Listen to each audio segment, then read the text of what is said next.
Dunia cryptocurrency kembali menjadi sorotan setelah Departemen Keuangan Amerika Serikat menyerahkan laporan penting kepada Kongres terkait regulasi baru di bawah Genius Act. Laporan ini bukan sekadar dokumen biasa. Di dalamnya terdapat pembahasan mendalam tentang cara pemerintah melacak kejahatan kripto, penggunaan teknologi seperti AI dan blockchain analytics, hingga pengakuan mengejutkan bahwa CoinMixer ternyata juga memiliki penggunaan yang sah untuk melindungi privasi. Namun yang paling menarik, pemerintah AS juga mengusulkan aturan baru yang disebut Retention Law. Sebuah kebijakan yang memungkinkan bursa kripto membekukan dana yang dianggap mencurigakan selama proses investigasi. Langkah ini memicu perdebatan besar. Apakah ini langkah penting untuk melindungi pengguna dan mencegah penipuan? Atau justru membuka potensi kontrol yang terlalu besar terhadap aset digital? Lalu, bagaimana sebenarnya isi laporan tersebut? Apa dampaknya bagi masa depan cryptocurrency dan industri aset digital secara global? Mari kita bahas secara lengkap dalam video ini. Departemen Keuangan AS menyerahkan laporan terkait Genius Act dan kripto ke Kongres. Departemen Keuangan Amerika Serikat menyerahkan laporan baru pada Maret 2026 yang mengakui adanya penggunaan sah dari CoinMixer, sekaligus mengusulkan aturan baru yang disebut sebagai Retention Law.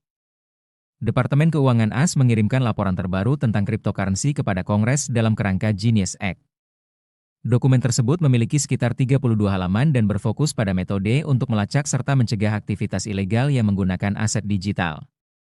Para pejabat menyusun laporan ini sebagai bagian dari ketentuan dalam undang-undang yang disahkan pada Juli 2025. Para anggota parlemen sebelumnya meminta Departemen Keuangan untuk mempelajari alat-alat baru yang dapat membantu memerangi kejahatan terkait cryptocurrency sekaligus tetap mendukung inovasi teknologi. Kini, Kongres akan meninjau hasil penelitian tersebut dan memutuskan apakah diperlukan regulasi atau tindakan baru. Laporan menyoroti alat pelacak kejahatan kripto. Laporan ini menjelaskan bagaimana pemerintah dan perusahaan dapat memantau aktivitas mencurigakan di jaringan blockchain. Karena transaksi blockchain bersifat publik, para ahli dapat menganalisisnya untuk menemukan pola yang tidak biasa. Departemen Keuangan AS menyoroti beberapa teknologi yang mendukung upaya ini, termasuk perangkat lunak analitik blockchain, kecerdasan buatan, AI, serta alat berbagi data. Sistem-sistem tersebut mampu melacak pergerakan aset digital antar dompet dan bursa kripto. Jika penyelidik menemukan perilaku mencurigakan, mereka dapat menelusuri jejak transaksi untuk mengidentifikasi potensi aktivitas kriminal.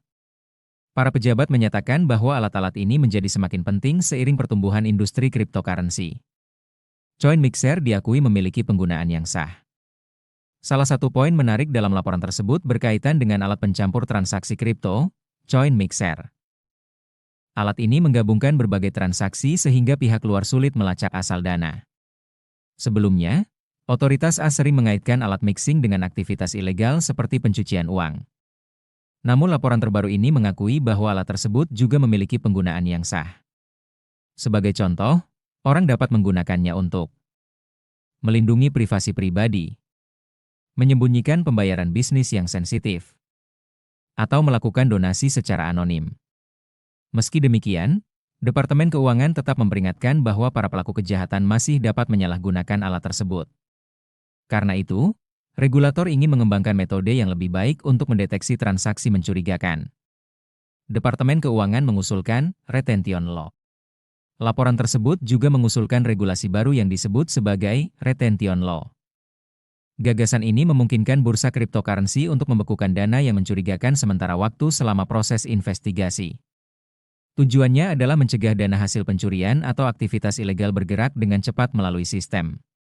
Biasanya, pembekuan aset memerlukan persetujuan hukum dari pengadilan. Namun dalam usulan ini, bursa kripto dapat diberi kewenangan terbatas untuk bertindak lebih cepat ketika aktivitas mencurigakan terdeteksi. Para pendukung berpendapat bahwa langkah ini dapat membantu mencegah penipuan, melindungi pengguna. Namun sebagian kritikus khawatir aturan ini dapat memberi terlalu banyak kendali kepada perusahaan atas dana pengguna. Kongres kini meninjau laporan tersebut. Kongres AS saat ini sedang mempelajari laporan beserta rekomendasinya. Para anggota parlemen mungkin akan menggunakan temuan ini ketika menyusun regulasi cryptocurrency di masa depan.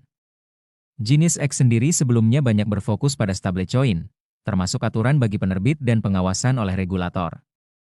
Laporan ini menunjukkan bahwa pejabat AS sedang mencoba menyeimbangkan dua tujuan. Mengurangi kejahatan yang berkaitan dengan cryptocurrency, sekaligus tetap mendukung perkembangan teknologi keuangan baru. Untuk saat ini, laporan tersebut menjadi langkah lanjutan dalam upaya pemerintah AS untuk memahami dan mengatur industri aset digital yang terus berkembang. Laporan terbaru dari Departemen Keuangan Amerika Serikat ini menunjukkan bahwa pemerintah mulai mengambil langkah lebih serius dalam memahami dan mengatur dunia cryptocurrency. Di satu sisi, mereka ingin memperkuat pengawasan dan mencegah kejahatan digital, tetapi di sisi lain juga berusaha tetap membuka ruang bagi inovasi teknologi blockchain dan keuangan digital. Pengakuan bahwa CoinMixer memiliki penggunaan yang sah, serta usulan retention law yang memungkinkan pembekuan dana mencurigakan, menjadi sinyal bahwa regulasi kripto ke depan akan semakin kompleks dan penuh dinamika. Kini semua mata tertuju pada Kongres AS, yang akan meninjau laporan tersebut dan menentukan apakah regulasi baru benar-benar akan diterapkan. Keputusan ini berpotensi mempengaruhi tidak hanya pasar kripto di Amerika, tetapi juga arah perkembangan industri aset digital di seluruh dunia. Menurut kalian, apakah regulasi seperti ini akan membuat dunia kripto menjadi lebih aman, atau justru membatasi kebebasan finansial?